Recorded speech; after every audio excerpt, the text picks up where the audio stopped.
The mining ship Horizon's Edge floated dead in space. No lights blinked on its hull.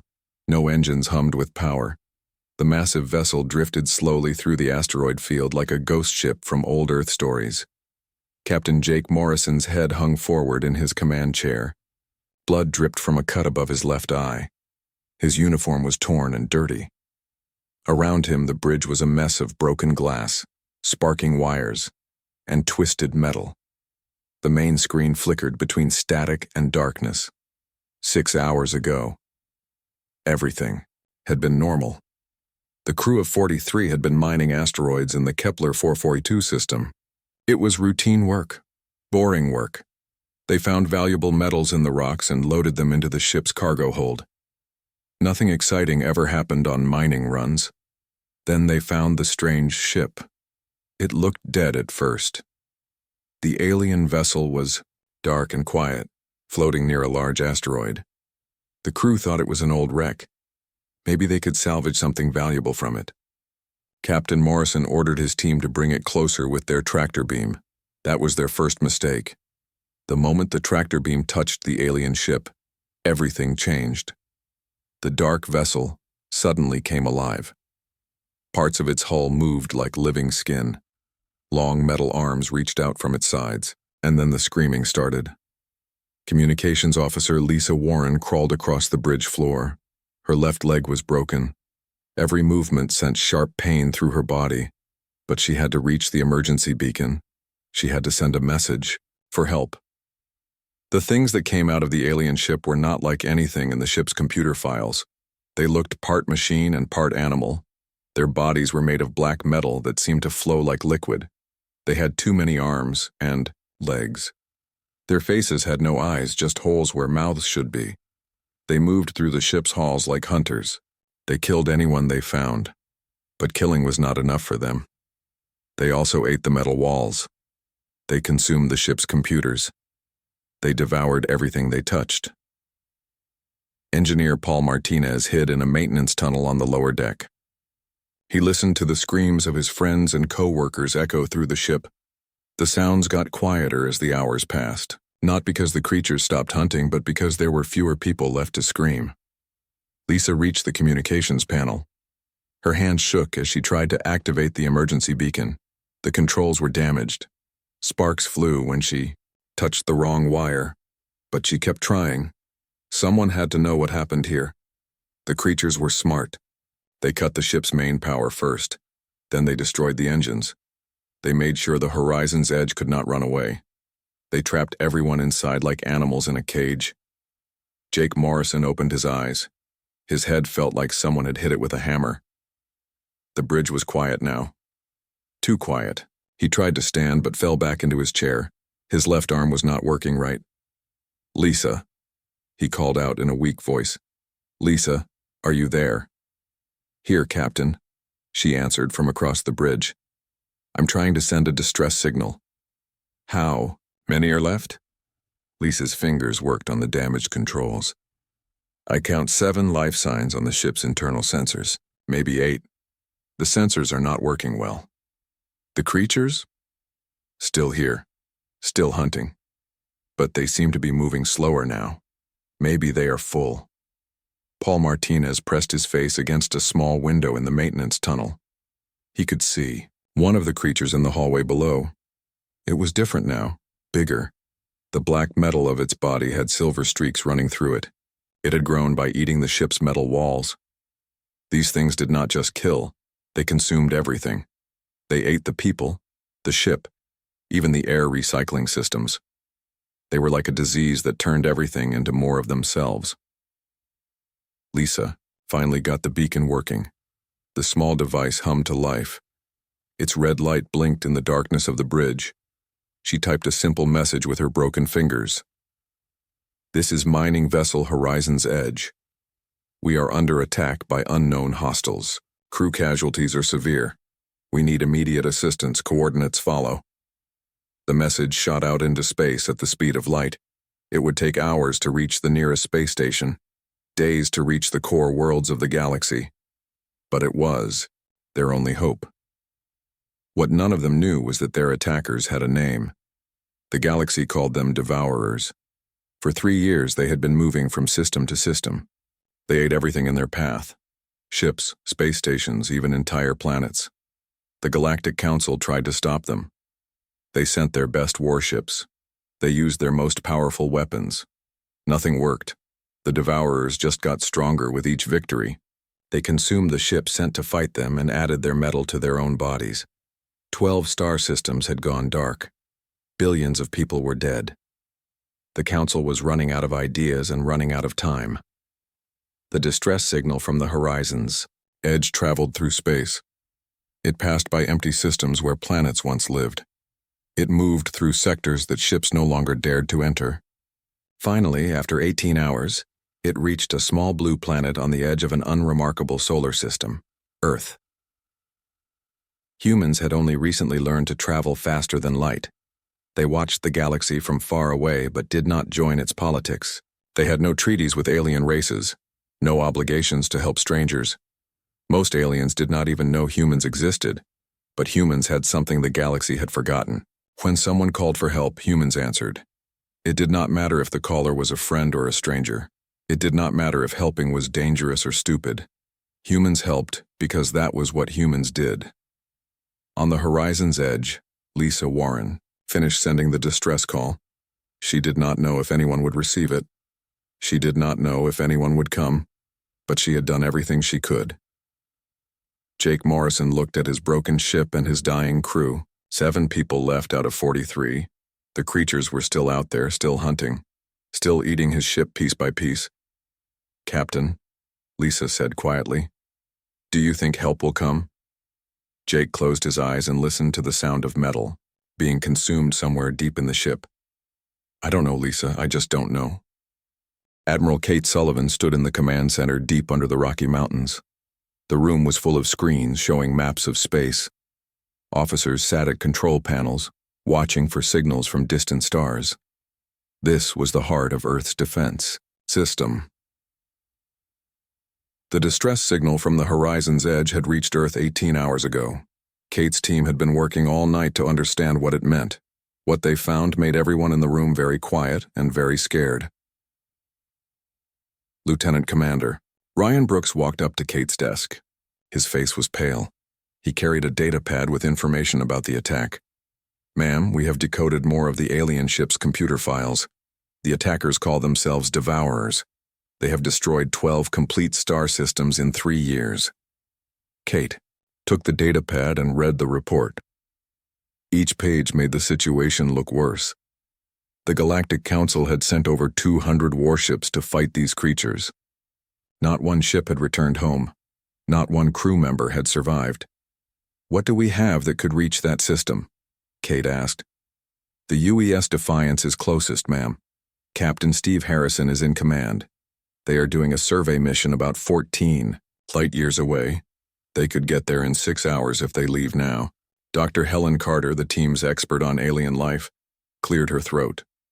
She was a small woman with gray hair and thick glasses. "Admiral, sending one ship against these Devourers sounds like suicide. Maybe we should call the Galactic Council first. Maybe we can work together." Kate looked at the big screen showing their fleet positions. Earth had 37 ships total. Most were exploration vessels with basic weapons. The Devourers had eaten fleets 10 times bigger than Earth's entire space force. But the people on that mining ship were still alive. 7 human beings floating in space, waiting for someone to help them. Every hour that passed meant they were more likely to die. "Get me Captain Harrison on the quantum radio," Kate ordered, "and prepare the rest of our ships to leave Earth. If these Devourers are as dangerous as this report says, that mining ship will not be their last target." The big screen flickered and showed Captain Steve Harrison's face. He was a tough-looking man with gray hair and scars on his hands from years of space work. He did not look surprised when Kate gave him his orders. "Understood, Admiral. We will check on the distress signal and help if we can. Should we wait for backup ships?" "No, Captain. Every hour we wait means more people die. Use your best judgment. But remember that Earth is watching. Show them what humans can do." Steve Harrison had been in space for 20 years. He had seen pirates, asteroid storms, and equipment failures that killed good people. But he had never faced anything like the Devourers. According to the reports, these creatures ate everything they touched: ships, crew members, even the metal hull plating. The UES Defiance was not a warship. It started life as an exploration vessel. Earth's engineers had added weapons and armor, but it was still basically a science ship with guns. It carried 85 crew members and experimental weapons that had never been tested in real combat. Harrison walked through his ship, talking to his department heads. Chief Engineer Mark Thompson was checking the new plasma lance weapon. It was supposed to cut through any known material with a beam of superheated gas, but no one knew if it would work against living alien ships. "Captain, the plasma lance is ready," Mark reported. "But sir, we only have enough power for maybe 6 shots. After that, we will need to recharge for 30 minutes. What about the regular weapons? Missiles and railguns are fully loaded. But according to these alien files, conventional weapons just make the Devourers stronger. They eat the metal from our missiles and add it to their own bodies." Navigation Officer Amy Davis was plotting their course to the Kepler 442 system. She was young and had only been in space for 2 years. This would be her first real combat mission. "Captain, I have our route calculated. 6 hours and 12 minutes at maximum speed. But sir, what if we get there and find more than one Devourer ship?" Harrison looked at the tactical display showing what little they knew about Devourer vessels. Each ship was described as being the size of a small moon. They moved through space like living creatures, reaching out with long metal arms to grab their prey. Then we do our best to rescue whoever is still alive, and we make the Devourers pay for what they have done. Back on Earth, Kate Sullivan stood in her office looking out at the night sky. Her communication console was full of messages from government leaders around the world. Everyone wanted to know what Earth was doing about the alien threat. Some people thought humanity should hide. Earth was far from the main trade routes, and most aliens did not know humans existed. Maybe the Devourers would never find Earth if humans stayed quiet and did not get involved. Other people thought Earth should run, pack up the important things and find a new planet far away from the Devourers. Let the galaxy fight its own battles. But Kate Sullivan had been a soldier before she became an admiral. She knew that running away from bullies never worked. Sooner or later, you had to stand and fight. And right now, there were 7 people on a mining ship who needed help. Dr. Miranda Hayes knocked on Kate's office door. She was Earth's best expert on alien psychology. Her job was to understand how different species thought and acted. "Admiral, I have been studying the Devourer behavior patterns. I think I know why they are so successful against other species. Tell me." "They feed on fear as much as they feed on matter. Every species they attack becomes terrified and tries to run away. This makes them easy to catch. The Devourers have evolved to hunt creatures that are afraid of them." Kate turned away from the window. "What does that mean for us?" "Humans are different, Admiral.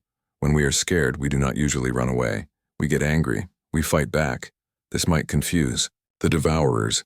They may not know how to deal with prey that attacks them." On the UES Defiance, Captain Harrison was meeting with his senior officers in the ship's conference room. The table was covered with star charts and tactical reports. Everyone looked nervous but determined. "Ladies and gentlemen, we all know this. Mission is dangerous. The Devourers have destroyed every ship sent against them. We are probably flying into a trap that will kill us all." The room was quiet. Everyone knew the odds were against them. But there are 7 people still alive on that mining ship. 7 human beings who sent out a call for help. And as long as there is a chance we can save them, we are going to try.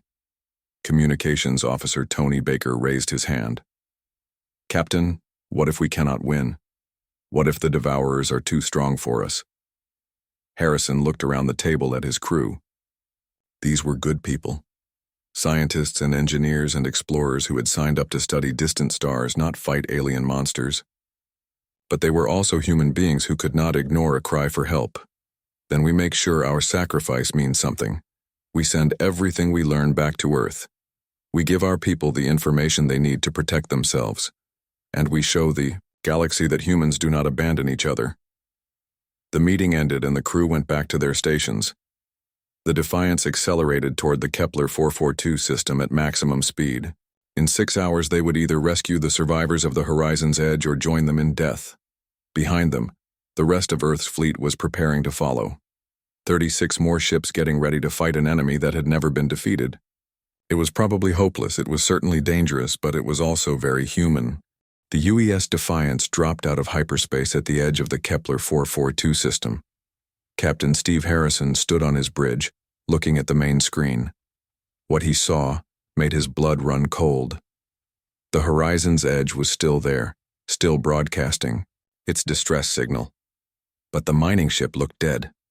No lights, no movement. It drifted slowly through the asteroid field like a piece of space junk. Around the mining ship were 3 massive alien vessels. Each one was the size of a small moon. They looked like nothing Harrison had ever seen before. The ships seemed to be alive. Their hulls moved like skin. Long metal arms reached out from their sides, some over a kilometer long. Distance to the mining ship? Harrison asked.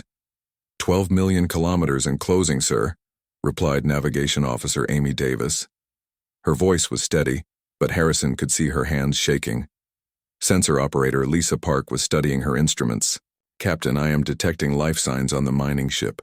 7 people, all weak but still alive. But sir, those alien ships are moving toward the Horizon's Edge.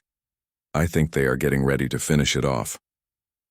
Harrison looked at the tactical display. The 3 Devourer ships were huge compared to his vessel. The Defiance was like a small fish swimming toward 3 giant sharks. But those 7 people on the mining ship were counting on him.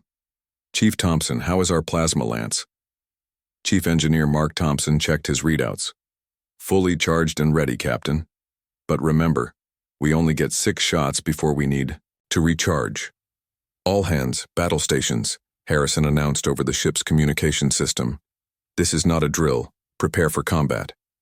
The bridge became busy with activity. Officers ran to their stations. Weapon systems came online. The ship's armor plating extended to cover the most important areas. Navigation, plot an intercept course with the closest alien ship. Maximum speed. As the Defiance accelerated toward the Devourer vessels, something strange happened. The alien ships, which had been focused on the mining vessel, suddenly turned their attention to the approaching human ship. But they did not attack right away. Instead, they seemed to pause, as if they were confused by what they were seeing. Captain, Sensor Operator Park called out, the aliens are scanning us with some kind of energy beam, but sir, their behavior is very strange. It is like they have never seen anything like us before. What the humans did not know was that the Devourers fed on fear and despair as much as they fed on physical matter. For 3 years, every species, they had encountered broadcast terror and hopelessness when facing destruction. The aliens could sense these emotions from great distances, but the humans approaching them felt different. Instead of fear, the Devourers sensed determination. Instead of despair, they felt anger. Instead of the desire to run away, they sensed the need to fight and protect others. This was completely new to the Devourers. They did not understand what they were sensing. Range to target? Harrison asked. 2 million kilometers in closing, Davis reported. Captain, Communications Officer Tony Baker said, I am receiving some kind of transmission from the alien ships. It is not in any language in our computer, but it sounds like they are trying to communicate with each other. The lead Devourer ship was now close enough that Harrison could see details on its hull. The surface looked like black metal mixed with organic tissue. Parts of it pulsed like a heartbeat. Long tentacles moved through space around the ship like arms reaching for prey. Fire the plasma lance, Harrison ordered. The beam of superheated plasma shot out from the Defiance and struck the lead Devourer ship in its center mass. The energy beam cut through the alien hull like a knife through butter. The creature let out a sound that traveled through space itself, a scream of pain and surprise that every human on the bridge could hear. Direct hit, Thompson shouted from his engineering station. The target is breaking apart. The wounded Devourer ship began to fall apart. Pieces of its hull drifted away into space. The long metal arms stopped moving. The pulsing heartbeat sound stopped, but the celebration was short-lived. The other two devourer ships turned their full attention to the human vessel. They launched swarms of smaller creatures that moved through space like living missiles. Each one was about the size of a small fighter craft, but they moved in ways that no machine should be able to move. "Incoming missiles," Park announced. "No, wait, these are not missiles, they are alive." Harrison watched the tactical display as dozens of biomechanical creatures swarmed toward his ship. They twisted and turned through space, dodging the asteroids with impossible grace. "Point defense weapons, open fire, take out as many as you can." The Defiance's smaller guns began firing rapid bursts of energy at the incoming swarm. Some of the creatures were destroyed in bright flashes of light, but many more kept coming. The first wave hit the ship's hull with loud banging sounds that echoed through the corridors. But instead of exploding like normal missiles, these creatures tried to burrow into the ship's armor. They used metal claws and acid to cut through the hull plating. "Hull breach on Deck 7, reported Damage Control Officer Sam Martinez. "The creatures are trying to get inside the ship." "Security teams to Deck 7. Repel boarders." Harrison had faced pirates before, but this was different. These creatures were not trying to capture his ship. They wanted to consume it, to eat the metal and add it to their own bodies. "Captain," Thompson called out, "I recommend we use the ship's internal fire suppression system. Flood Deck 7 with plasma gas. It might kill those things before they can break through to the main corridors." "Do it." The next few minutes were chaos. More biomechanical creatures hit the ship's hull. Security teams fought hand-to-hand combat with aliens that seemed part machine and part animal. The plasma gas killed some of the invaders, but others adapted quickly and kept coming. "Captain," Park announced, "the two remaining devourer ships are moving to surround us. They are trying to trap us between them." Harrison looked at the tactical display. His ship was fast, but not fast enough to outrun the massive alien vessels, and they still had not rescued the survivors from the mining ship. "Launch all missiles at the closest devourer ship. Target what looks like its command center." 24. Missiles shot out from the Defiance's launch tubes. But instead of flying in straight lines like normal missiles, they moved in complex patterns to avoid the alien ship's defensive systems. Most of the missiles were destroyed by energy beams from the devourer ship, but 3 got through and exploded against the alien hull. The creature shuddered and pulled back, apparently hurt but not destroyed. "Captain," Baker called out, "I am receiving a transmission from the mining ship. One of the survivors is trying to contact us. Put it on speakers." A weak voice filled the bridge. "This is Communications Officer Lisa Warren on the Horizon's Edge. Is someone really out there? Are you here to help us? This is Captain Harrison of the UES Defiance. We are here to get you out. Hold on a little longer. Captain." Warren's voice continued. "There are things you need to know about these creatures. They do not just kill people.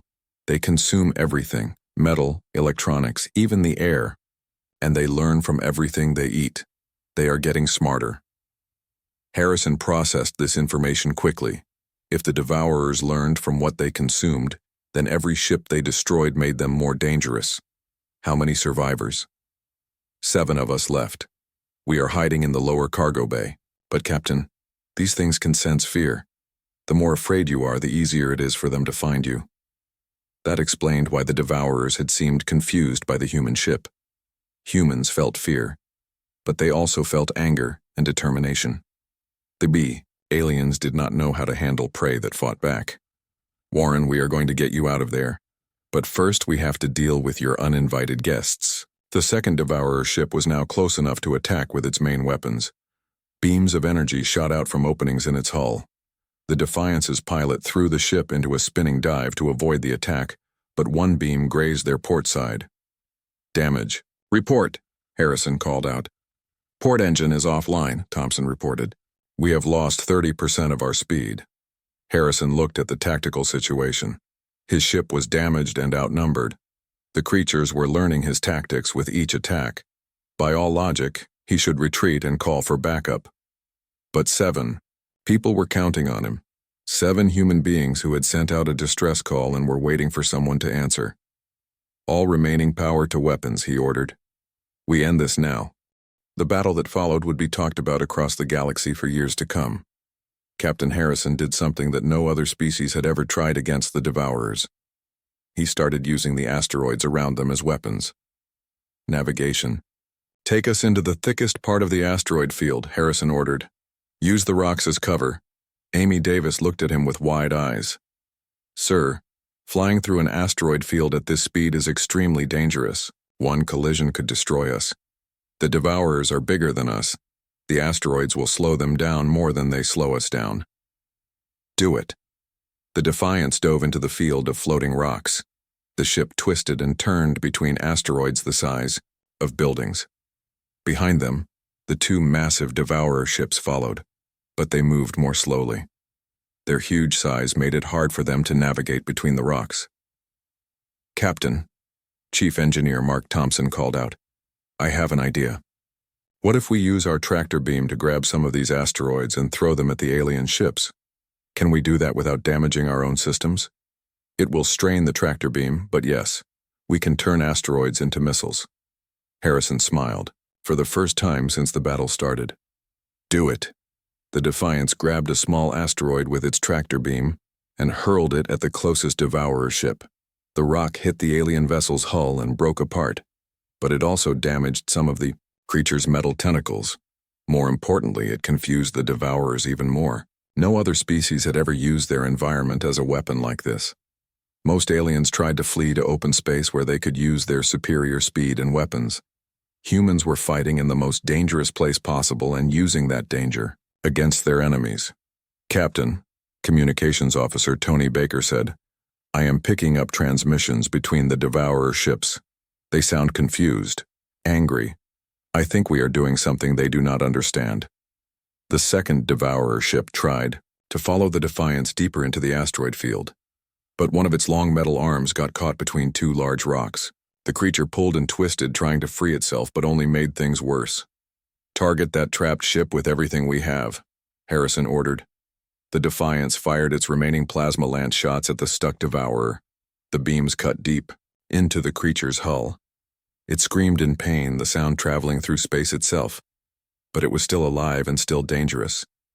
"Captain," Weapons Officer Lieutenant Nick Carter said, "I have been studying these creatures during the battle. They have a main nerve center near the middle of each ship. If we can hit that spot, we might be able to kill them with one shot." "Show me." Carter pointed to his tactical display. "There, sir. That area that pulses like a heartbeat. I think that is their brain." Harrison looked at the trapped Devourer ship. It was still struggling to free itself from the asteroids. This might be their only chance to get close enough for a killing shot. "All power to engines. Take us in close." "Sir," Davis protested, "if we get that close and miss, they will destroy us for sure." "Then we do not miss." The Defiance accelerated directly toward the trapped alien ship. The creature saw them coming and fired its energy weapons, but most of the beams hit asteroids instead of the human ship. Harrison's pilot skills kept them alive as they dodged between the rocks. At point-blank range, Carter fired their last plasma lance shot directly at the creature's nerve center. The beam punched through the alien hull and hit the pulsing core. Inside, the Devourer ship convulsed like a dying animal, then went completely still. "Target destroyed," Carter announced. But there was still one Devourer ship left, and this one had learned from watching its companions die. It stopped trying to follow the human ship into the asteroid field. Instead, it began to retreat toward open space, where its superior size and weapons would give it an advantage. "It is trying to run away," Davis reported. Harrison watched the alien ship moving away from them.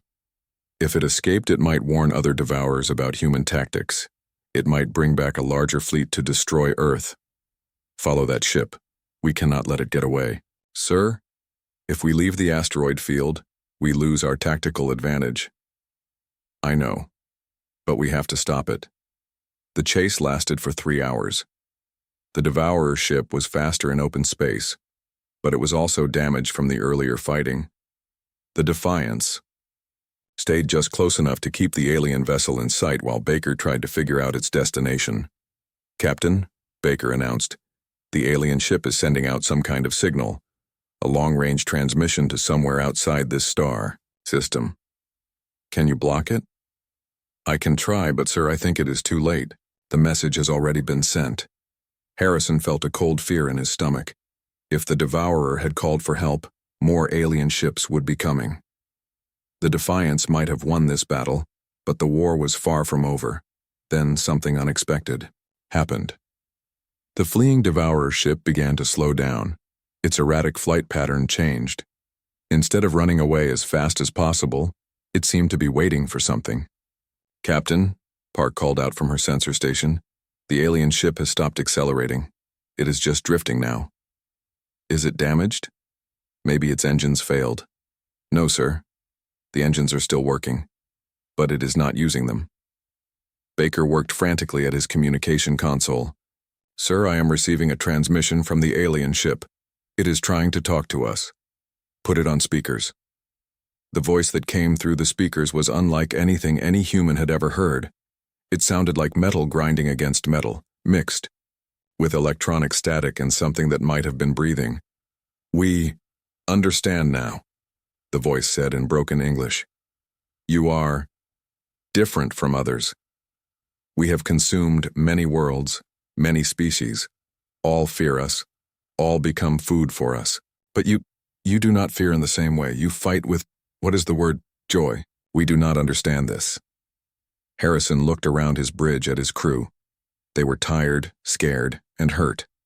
But they were also proud of what they had accomplished. They had done something no other species had managed to do. They had made the Devourers afraid. Tell it that fear is not the only human emotion, Harrison said to Baker. Tell it that humans protect each other. We do not abandon people who need help. Baker translated the message and sent it to the alien ship. The response came back quickly. Protect? Help? These words are strange to us. We know only hunger, only the need to consume and grow. But you fought not to consume us, but to save others. This is confusing. Captain, Carter whispered. I think this creature is actually trying to understand us. Maybe we can negotiate with it. Harrison thought about this carefully. Every report said that Devourers could not be reasoned with. They were mindless eating, machines that destroyed everything in their path. But this one was talking to them. It was asking questions. Alien ship, Harrison said into the communicator. We do not want to destroy you, but we cannot let you hurt innocent people. If you promise to stop attacking others, we will let you go. The silence that followed lasted for several minutes. Then the voice came back, sounding different, less mechanical, more curious. You would spare us, even though we killed many of your species on the metal ship? Harrison looked at the tactical display showing the mining vessel, where 7 survivors were still waiting for rescue. Those people are still alive. If you help us save them and if you promise never to attack innocent people again, then yes, we will let you live. This is unprecedented. No species has ever offered us survival without destruction. We must think about this. We must consult with others of our kind. The alien ship began to move again, but not away from the humans. Instead, it turned back toward the horizon's edge. Captain, Davis said quietly, do you really think we can trust them? Harrison watched the Devourer ship approaching the mining vessel. Either he had just made the greatest diplomatic breakthrough in galactic history, or he had made the biggest mistake of his life. I guess we are about to find out. News of humanity's victory spread across the galaxy faster than anyone thought possible. The Galactic Council, which had been preparing to evacuate 3 entire sectors, suddenly found themselves dealing with something they had never expected. The Devourers had been stopped. Ambassador Zara Klein stood in the Great Hall on Centauri Prime. Around her sat representatives from hundreds of different alien species. Some looked like giant insects, others were made of pure energy. A few resembled rocks that could think and talk. All of them were staring at her with expressions she could not read. The human ship destroyed 2 Devourer vessels and convinced the third one to surrender, asked Counselor Vexai. His translator device struggled with the concept of surrender. In 3 years of fighting, no Devourer had ever given up. Not just destroyed, Klein replied calmly, They rescued all 7 survivors from the mining ship. They captured the surrendering Devourer vessel, and now they are trying to talk with the creatures to understand why they attack people. The hall erupted in chaos. Aliens made sounds that Klein's translator could not understand. Some delegates stood up and waved their arms, tentacles, or whatever they used for limbs. Others seemed to be arguing with each other in rapid bursts of clicking and whistling. High Arbiter Throne raised, his massive hand for silence. He was a member of the architect species, beings that looked like living crystal formations. His voice echoed through the hall like distant thunder. Ambassador Klein, your species has done something we thought was impossible. The Devourers have been the greatest threat our galaxy has faced in 1,000 years. But I must ask, what does humanity want in return for this service? Klein smiled. She had been warned that this expression might scare some species, but she could not help it. Nothing, Arbiter. We did not come to help you for money or power. We came because someone was in trouble and needed help. That is what humans do. But, surely, said Counselor Morass, your species must want something. No civilization acts without thinking of themselves first. Then you have never met humans before, Klein answered. We are probably the most irrational species you will ever encounter. We run into burning buildings to save strangers. We jump into dangerous water to rescue drowning people we have never met.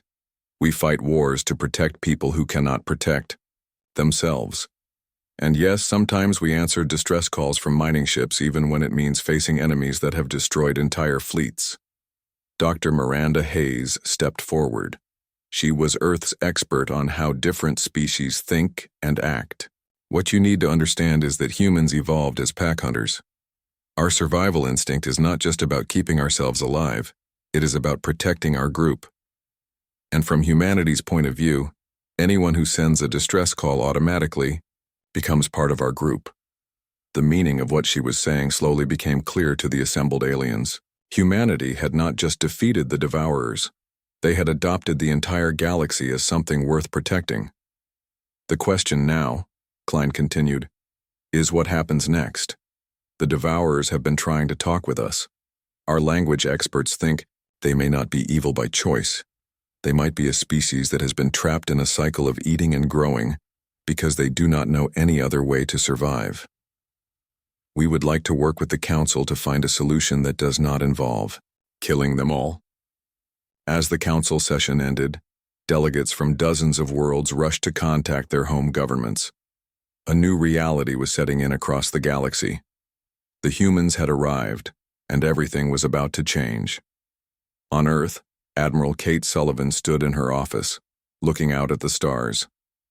Her communication console was full of messages from alien governments. Some offered friendship and alliance.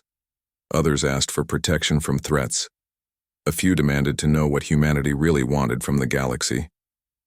Captain Harrison's voice came through the quantum radio. Admiral, we have made real contact with the Devourer Collective. They are not what we thought they were. They are refugees. Their original homeworld was destroyed by something they call the Silence. They have been running and eating everything in their path ever since, trying to survive. They never realized there was another way to live. Sullivan closed her eyes. Of course they were refugees. It was always more complicated than it first appeared. Captain, bring them home. All of them. If they are refugees running from something worse, then Earth will give them shelter until we can figure out a better solution. And Captain? Yes, ma'am. Tell the crew they have just changed the course of galactic history. Humanity is no longer hiding in the shadows. The rescue of the Horizon's Edge survivors became the most famous story in galactic news. But what happened next was even more remarkable. As word spread about humanity's approach to the Devourer crisis, something unexpected began to happen across the galaxy. Species that had been at war for centuries started reaching out to these strange humans for help in solving their problems. Trade routes that had been closed for decades reopened. The galaxy, which had been shrinking in fear, began to expand again with hope. The Corvan Empire, which had been fighting the Stellar Federation, for 50 years sent ambassadors to Earth asking for mediation. The Silicon Mines, who had not spoken to biological species for 100 years, requested a meeting with human diplomats. Even the mysterious Void Touched, who lived in the empty space between galaxies, sent a message expressing curiosity about these beings who turned enemies into friends. But in the deepest reaches of space, beyond the edge of known galaxy, something else stirred. The silence, the true enemy that had driven the Devourers from their home, had noticed the sudden change in galactic behavior. For the first time in centuries, the galaxy was no longer afraid. Species were cooperating instead of hiding from each other. The silence was curious about these humans who seemed to turn chaos into order with such ease. It began to move toward the galaxy, drawn by the strange new energy of hope and cooperation that was spreading from system to system. On the mining ship Horizon's Edge, Communications Officer Lisa Warren looked out through a window at the human rescue ship that had saved her life. She still could not believe that someone had actually answered their distress call. In 3 years of Devourer attacks, no one had ever come to help the victims. Captain Jake Morrison was recovering in the ship's medical bay. His injuries were healing, but the memories of what happened would stay with him forever. When the human doctors asked him what he remembered most about the attack, he gave an answer that surprised them. "The silence," he said. "After the creatures stopped hunting, everything was quiet. We thought we were going to die alone, forgotten. Then we heard Captain Harrison's voice on the radio, telling us help was coming. I will never forget that moment." The 7 survivors of the Horizon's Edge became the first aliens to visit Earth as honored guests. They told their story to human news reporters, helping people understand what the galaxy had been going through for 3 years. But they also learned something about humans that amazed them. When they asked why humanity had risked everything to save 7 strangers, the answer was always the same. Because you needed help, humans would say, as if it was the most obvious thing in the world. 6 months later, the first Galactic Peace Conference was held on Earth. Representatives from 300 species gathered in Geneva to discuss the new era of cooperation. The Devourers, now calling themselves the Reclaimed, sent their own delegate. Ambassador Klein opened the conference with words that would be remembered for centuries. "We are here not as separate species competing for resources, but as neighbors, sharing the same galaxy. The universe is vast and full of wonders we have not yet discovered. There is room for all of us to grow and prosper together. The age of humanity had begun and the galaxy would never be the same. But somewhere in the darkness beyond the edge of known space, the silence was coming. And when it arrived, the galaxy would need every ally it could find. The humans had given the galaxy hope. Now they would have to help it survive what was coming next.